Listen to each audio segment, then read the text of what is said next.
so we'll do a bit of warm up, go through the range of motion drill just to see where we're at today and show you how to use that, remind people how to use that.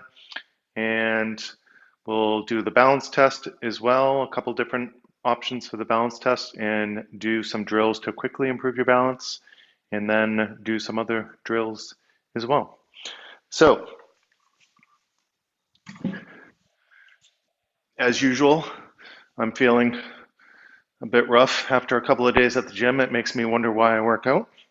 But the first test of our range of motion, feet just under shoulders, just whatever feels like a natural position for you, something that feels repeatable, that just this is my normal position, and just reach down and see. If you do it a few times, just to make sure you're at least a little bit warm, and see where you end up. And when you do a drill, if you can reach further, that's a good drill for you, a performance drill, because it relaxes your body. We know that's a good drill for you. If you cannot reach as far after the drill, it's a rehab drill. It's a bit stressful. It's something you really need, but just be cautious about overusing rehab drills because they stress you out. The other test you can do, feet in the same position, press your hands together, and then slowly rotate to one side and the other. And you can do that a couple of times. For this one, you can, if you're standing in the same spot, you can use either a visual target or you can use how it feels. So for me, it feels really tight. So I'm going to know if I find a drill and suddenly I can swivel or do the twist a little bit easier, I'll know the drill's a good one for me. Okay, I'm just going to go back to my seat for this first part of the warm-up so that it's easier to see what I'm doing. So we're going to first warm up the cervical spine, neck area, and I'm going to use a few different head motions. I'll show you the head motions first. So nodding all the way down, looking all the way up, looking all the way to the right, looking all the way to the left, and then tilting to the right and tilting to the left. And then what we're going to add to this is just using our hands, and we're going to press against our hands and resist with our hands in short bouts of a few seconds. And this is going to train muscles to relax, so you'll get increased range of motion. So if I nod down and then press against my fingertips and then relax and go a little further, press, relax, go further, press, relax, go further. So what you probably experience is each time you resist and then relax, your head will go a little bit further because the muscles are being trained to relax a little bit, the ones that are opposing that. If for some reason you're unable to press against your fingertips, you're pushing the range too far, so just back off a little bit. So if I look all the way up, just reach my hands back and press against my fingers, then relax, press, relax, press, relax. So for me, that was a pretty big change. I got like a flip top head at the end of that, so that was pretty impressive. If you do this on a regular basis, this will stick. Those muscles will just learn to chill when they need to, and you'll get increased range of motion. So turn all the way to one side, hand on the jaw, press, relax, press, relax, press, relax. Other side, press, relax, press, relax, press, relax. And for the different ones, sometimes the change will only be small and other times it will be big. It's not what you're really just looking for is can you get some improvement? If you're not getting any improvement, then it could just mean that that's the structural end of your range and you're fine. Don't, if just firm and then relax, and if you get no improvement, that drill's probably not the right one for you. So let's tilt to the right, press, relax, press, relax, press, relax. And then one more, press, relax, press, relax, press, relax. Okay, and then just to reinforce that a little bit, let's just make some big circles. So nod down and just roll around Find those edges, firm but slow, and then reverse direction. Might get a little bit of crackling in there like I'm getting. Okay, I'm gonna stand for the next piece. So we're gonna do some shoulder motions, and again, I'm gonna show you each motion first. So we're gonna shrug all the way up is one motion.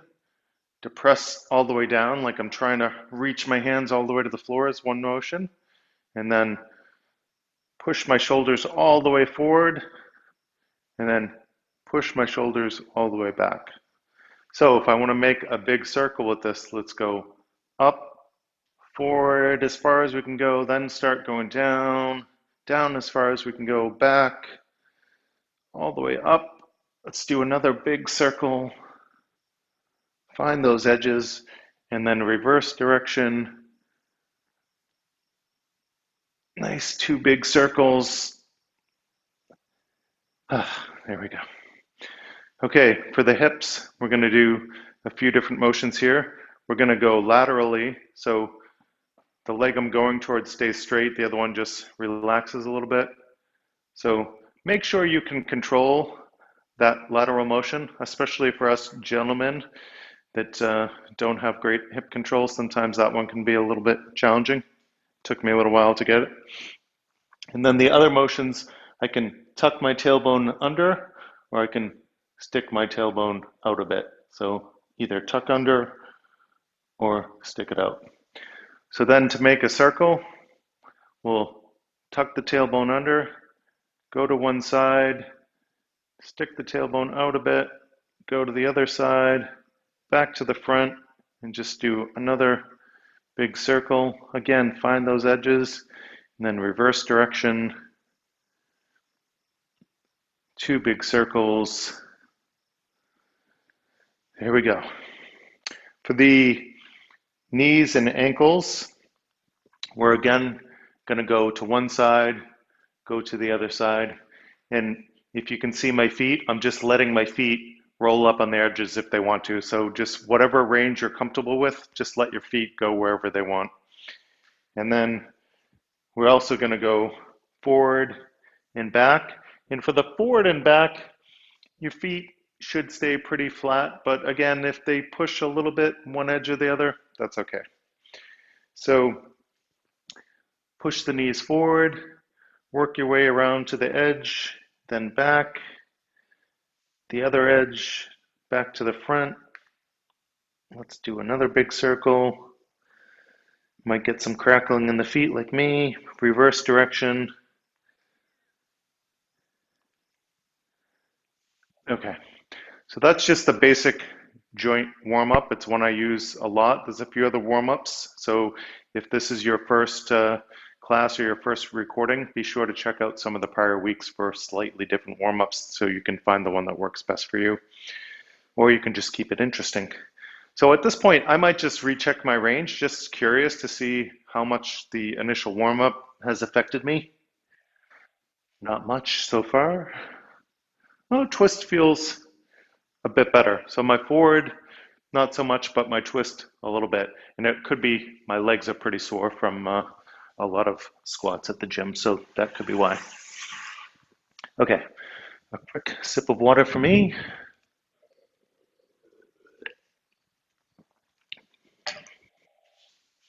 Okay, foot self-mobilization. So if you're watching this and you've done this before, you can certainly just go at your own pace. I'm just going to explain it for the people watching the recording in case they haven't done it before. So going to mobilize the heel, the midfoot, the forefoot, and then just do a little massage of the bottom of our feet. So I like to brace the foot and then just jiggle the heel around. Just try to get this moving a bit. Heels or feet in shoes too much means things don't move that should be moving. I can also twist the midfoot in the heel in opposite directions, so I'm wringing out my foot.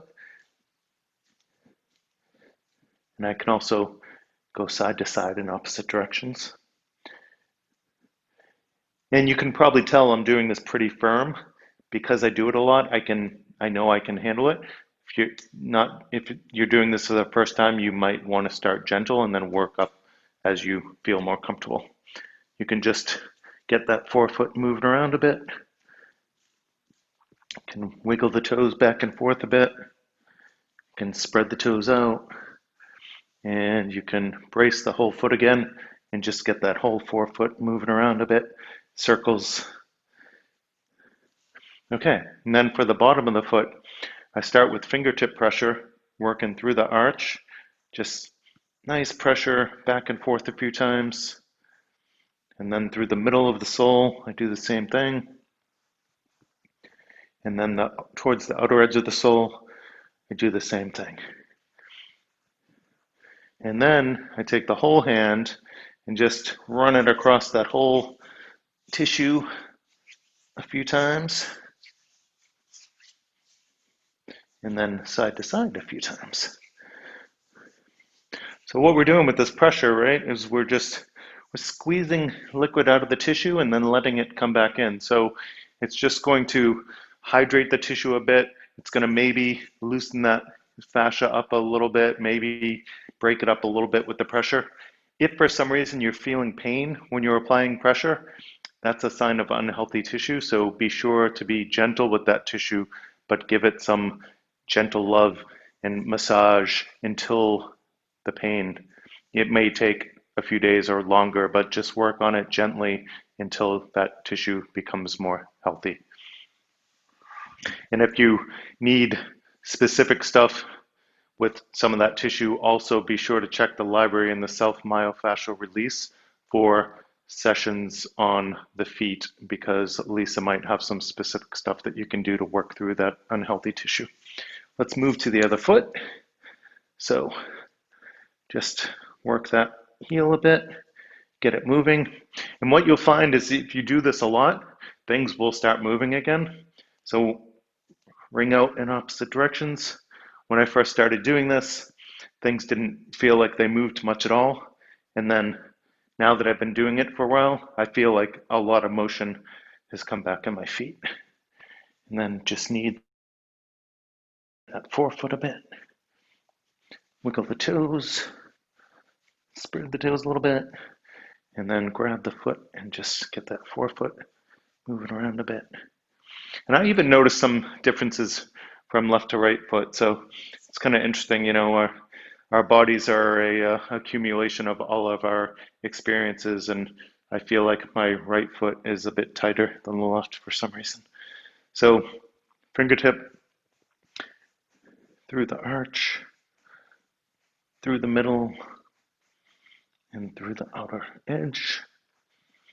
And then whole hand back and forth and side to side.